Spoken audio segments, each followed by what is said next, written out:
खबरों की शुरुआत कर ले। और सबसे पहले बात हजारीबाग की, जहां सदर अस्पताल से ऑक्सीजन सिलेंडर की चोरी का मामला, ये जांच तेज होने के साथ ही लगातार चोरी का सिलेंडर मिलने का सिलसिला भी जारी है। सदर अस्पताल के ट्रॉमा सेंटर के पीछे से एक ऑक्सीजन सिलेंडर बरामद किया गया है। कचरे में फेंका सिलेंडर मिला है। सिविल सर्जन आवास से भी एक सिलेंडर बरामद किया गया है। बरामद सिलेंडर की जांच की जा रही है।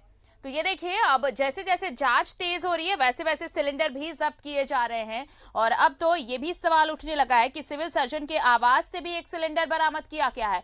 तो आखिर कौन है सिलेंडर चोर? और ज्यादा जानकारी दे रहे हैं हमारे सहयोगी अमित इस वक्त जुड़े हुए हैं फोन लाइन पर। अमित, देखिए, जांच तेज हुई तो अब पन्ने भी खुलने लगे हैं। और सबसे आश्चर्य की बात तो ये है कि सिविल सर्जन के घर से सिलेंडर बरामद किया गया है। बिल्कुल आरती, और कह सकते हैं कि जिस तरीके से दबिश बढ़ी है, कोर्ट ने भी संज्ञान लिया था इस मामले को। काफी हाईलाइटेड मामला था। 183 सिलेंडर अचानक से गायब हो जाते हैं जिसका कहीं कोई रिकॉर्ड नहीं होता। और अब भी 54 ऐसे सिलेंडर है जिसको अभी खोज निकालना है, ढूंढना है कौन लोग इसके पीछे। हालांकि पुलिस दावा कर रही, पुलिस कप्तान ने कहा है कि लगभग वो पहुंच गया है। जिस तरीके से तफ्तीश चल रही है, आने वाले कुछ चंद दिनों में शायद पूरा ये नेटवर्क का भंडाफोड़ हो पाएगा। इन सबके बीच सबसे चौंकाने वाला तथ्य यही रहा है कि आवास से मिलना। हालांकि सिविल सर्जन इस आवास में नहीं रहते हैं, इस आवास को रहने लायक नहीं बताया गया है, कंडम स्थिति में है, तो वो अपने निजी आवास में रहते हैं। लेकिन एनआरएचएम का एक ड्राइवर वहां रहता है जिसकी से पूछताछ चल रही है, पुलिस अभी पूछताछ कर रही है। इसके अलावा जो आउटसोर्सिंग कंपनी का चालक है, वो दोनों की मिली भगत लग रही है। और पुलिस लगातार इन लोगों से, दोनों ड्राइवर से पूछताछ कर रही है और अलग अलग जगहों पर पूछताछ हो रही है। और इनके बयानों को क्रॉस चेक भी किया जा रहा है कि किस तरीके से एक नेटवर्क काम करता है, जो हजारीबाग ही नहीं आसपास के जो जिले रहे हैं। और जिस समय में कोविड अपने पीक में था, जिस समय ऑक्सीजन की सबसे ज्यादा स्कार्सिटी थी, लोग परेशान थे ऑक्सीजन के लिए। और इस बीच में किस तरीके से इन लोगों ने पैसे लेकर, काफी कई तरह के आंकड़े मौजूद हैं पुलिस के पास भी और हम लोगों के पास भी है कि 8 से लेकर 18,000 के रुपए तक चार्जेस किए गए जो इमरजेंसी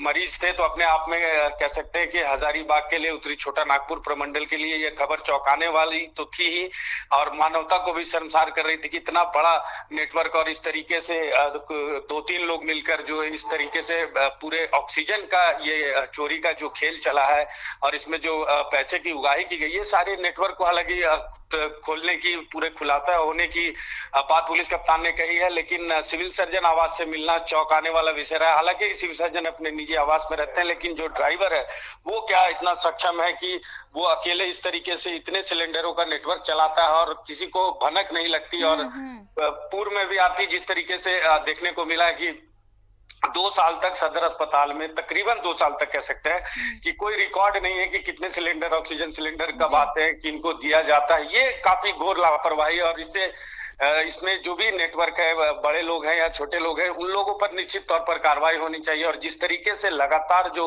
उपलब्धियां मिल रही है, निश्चित तौर पर ये जो गोरख धंधे का एक नेटवर्क है और जो चोरी गई सिलेंडर है, अभी भी कब पूरी सिलेंडर बरामद होती है इंतजार करना पड़ेगा। लेकिन कहीं ना कहीं एक बड़ी पुलिस को कामयाबी खासतौर पर मिली है, खासतौर पे इस जो ड्राइवर के बयान के बाद सिविल सर्जन आवास में जिस तरीके से पहुंची है पुलिस और वहां पर 2 सिलेंडर की बात बताई जा रही है। हालांकि कल जब हम लोगों ने पुलिस से संपर्क किया था, हमारे जो सोर्सेज रहे उन लोगों ने कहा कि अभी हम लोग सिलेंडर की देख रहे हैं कि ये सिलेंडर कहीं ऑक्सीजन के अलावा कोई दूसरा सिलेंडर तो नहीं है। लेकिन अब स्थिति धीरे धीरे स्पष्ट हो रही है और जिस तरीके से पुलिस कप्तान ने भी कहा है कि पूरे नेटवर्क का भंडाफोड़ होगा और बहुत जल्द तमाम सिलेंडर जो है वो हो सकता है कि रिकवर हो। जी चलिए, बहुत बहुत शुक्रिया आपका तमाम जानकारी के लिए अमित।